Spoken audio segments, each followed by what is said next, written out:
ஒவ்வொரு அசம்பிளி கான்ஸ்டியூன்சிலையும் ஒரு சட்டமன்ற தொகுதியிலையும் 20,000 பேர்லேருந்து 25,000 பேர் வாக்காளர்கள் வந்து வடநாட்டுக்காரன் இருக்கிறான். பெரும்பாலும் பீகார், ஜார்க்கண்டுக்காரன், ஒரிசாக்காரன் இருப்பான். இவர்கள் தான் இருக்கிறாங்க. இப்போ நீங்கள் வந்து இவர்களெல்லாம் நிலைப்படுத்துறது தான் இப்போ நடந்துக்கிட்டு இருக்குது. அதுதான் இதில் முக்கிய டேஞ்சரு. இப்போ நீங்கள் வந்து இப்போ பிஜேபி ஓட்டு போடுவான் அப்படிங்கிறத நான் சொல்ல, ஏன்னா பிஜேபிக்கு தான் ஓட்டு போடுவான். ஆனால் அது நான் இப்போ பிஜேபிக்கு ஒருத்தன் ஓட்டு போடுறது பாவ செயல் கிடையாது. இங்கே இருக்கிற ஒரு தமிழர்கள் வந்து பிஜேபியை விரும்புகிறான்னா போயிட்டு போகிறான், அது அவன் பிரச்சனை.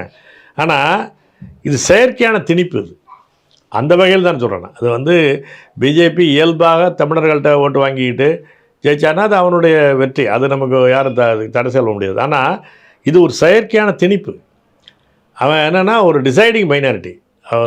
ஒவ்வொரு தொகுதியிலையும் இப்போ நீங்கள் அதுவும் இந்த விஜய் கட்சி ஆரம்பித்ததுக்கு பிறகு வாக்காளர்களுக்கான வெற்றி பெறுவவருக்கும் தோல்வி அடைவனுக்குமான வித்தியாசம் என்பது வாக்கு வித்தியாசம் குறைவாக தான் இருக்கும். ஏற்கனவே 10,000 கீழே தான் எல்லாத்துக்கும், எல்லா பெரும்பாலான தொகுதிகளில் வந்து 10,000 கீழே தான் இது. இப்போ நீங்கள் தஞ்சாவூர் மாதிரியான ஒரு கிராம பகுதியிலேயே 15,000 பேர் ஒவ்வொரு தொகுதிக்கு இருக்கிறான், இந்திக்காரன் வாக்காளர்களாக இருக்கிறான். இப்போ அவன் தான் டிசைடிங் மைனாரிட்டி. அவன் எந்த பக்கம் நிற்கிறானோ அவன் தான் ஜெயிப்பான். ஏன்னா கேப் அவ்வளோதான், வெற்றிக்கும் தோல்விக்குமான இடைவெளி அவ்வளோதான். இந்த 15 எங்கே நிற்கிதோ அவன் தான் ஜெயிப்பான். அப்போ அது ஒரு செயற்கையான குறுக்கீடு.